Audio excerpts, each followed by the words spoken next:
Nous allons parler du romantisme, mouvement littéraire et culturel très important du XIXe siècle.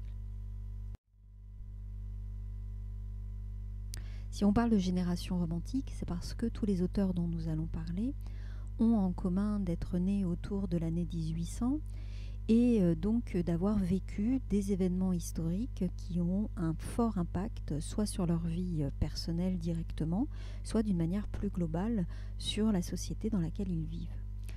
Ces événements historiques vont être si importants qu'ils vont structurer une vision du monde en commun et impacter également la manière dont ils vont s'engager ensuite politiquement dans les événements qui vont se dérouler.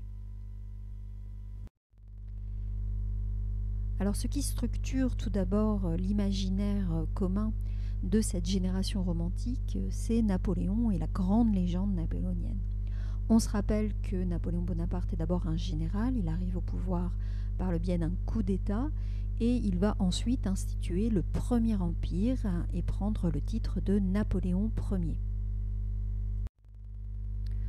Le terme de légende accompagne Napoléon Bonaparte parce qu'il apparaît à la fois à l'extérieur des frontières et à l'intérieur des frontières comme quelqu'un qui est véritablement fascinant. Alors il est fascinant à l'extérieur des frontières parce que tout le monde peut constater son génie militaire, c'est un très grand stratège, c'est quelqu'un qui sait également parler aux soldats, qui sait les motiver, qui sait trouver des solutions lorsque tout semble perdu, qui sait donc gagner des batailles, même en situation désespérée.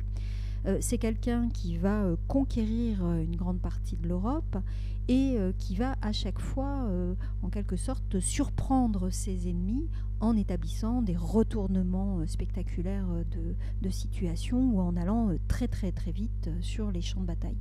Donc à l'extérieur des frontières, c'est quelqu'un qui fascine, parce que grand stratège, parce que conquérant, on le compare très souvent à Jules César. Mais en même temps, évidemment, pour les populations qui sont conquises, il terrorise, bien entendu. Il suscite par exemple une peur absolument déraisonnée chez les Anglais qui s'attendent à tout moment à être envahis et à voir des Français débarquer sur les côtes. Donc à l'extérieur des frontières, il fascine et terrorise pour à la fois ses qualités militaires et pour ses qualités de conquérant.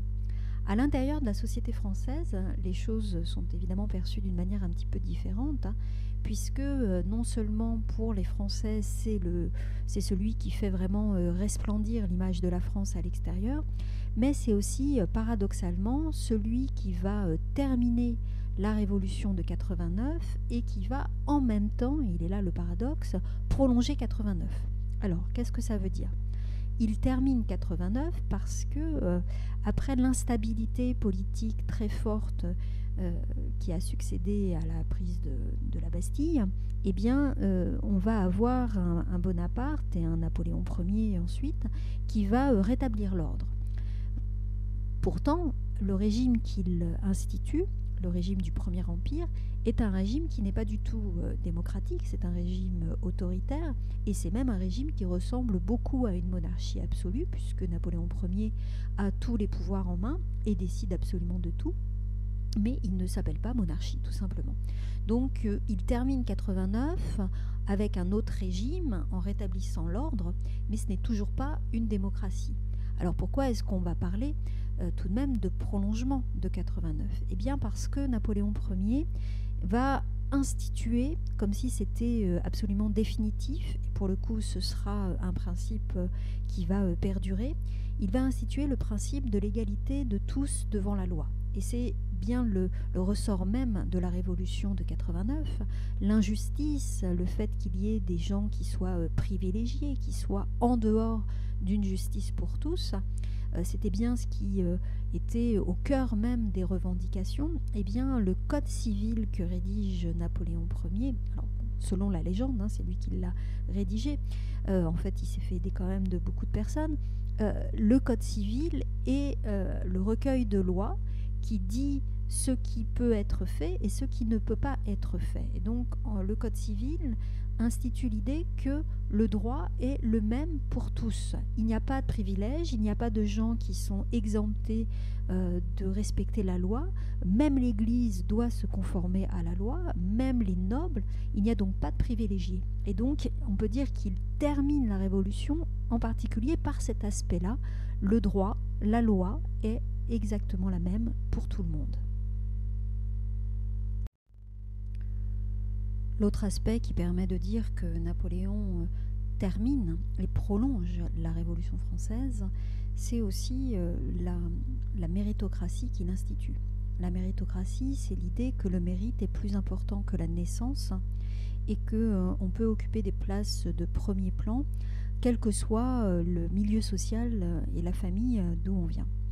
Cette idée de méritocratie, que chacun a le droit à avoir une place dans la société en fonction de son mérite, elle s'oppose évidemment à ce qui se passait sous l'Ancien Régime avec ce système de noblesse, ce système d'aristocratie, de sang bleu, c'est-à-dire d'hérédité du privilège. Eh bien, Napoléon Ier va instituer ainsi une nouvelle aristocratie qu'on va appeler la noblesse d'empire, c'est-à-dire des gens qu'il va distinguer, à qui il va attribuer des mérites, c'est-à-dire principalement des titres de noblesse, pour bien montrer que chacun peut, dans cette nouvelle société qu'il construit, arriver à quelque chose, arriver à un grade supérieur grâce à son mérite. Alors on va donc avoir d'un côté l'ancienne aristocratie et de l'autre la nouvelle aristocratie, qu'on appelle donc la noblesse d'empire. Et il va y avoir tout au long du 19e des conflits entre ces deux types de noblesse. Les futurs romantiques sont pour la plupart des lycéens, donc ils ne participent pas au moment où Napoléon va conquérir toute l'Europe ou presque sur le champ de bataille. Ils ne participent pas à ces événements. Ils sont trop jeunes. Pour autant, ils sont profondément marqués par ce qu'incarne Napoléon. Napoléon incarne le désir d'action, il incarne la volonté forte, il incarne en fait une sorte d'idéal de la puissance et de la maîtrise de soi. Donc c'est un homme qui fascine les romantiques parce qu'il incarne, par ce qu'il représente, mais aussi par l'ouverture de la société qu'il permet. Donc non seulement c'est un génie militaire, c'est le génie français par excellence, c'est ainsi en tout cas que la légende le construit, c'est un homme d'action, mais c'est aussi un homme qui a permis une société où tout est possible, une société où ils vont pouvoir avoir leur place. C'est ainsi qu'ils se l'imaginent. Ils pensent que l'avenir est ouvert, ils pensent qu'ils pourront eux-mêmes devenir des héros, ou bien plus modestement avoir une place liée à leur mérite. Donc en fait, il y a toute cette fascination liée à un rêve d'accomplissement de quelque chose qui serait plus grand qu'eux-mêmes, une sorte d'idéal d'eux-mêmes et qui les anime, qui les inspire pendant toute leur jeunesse.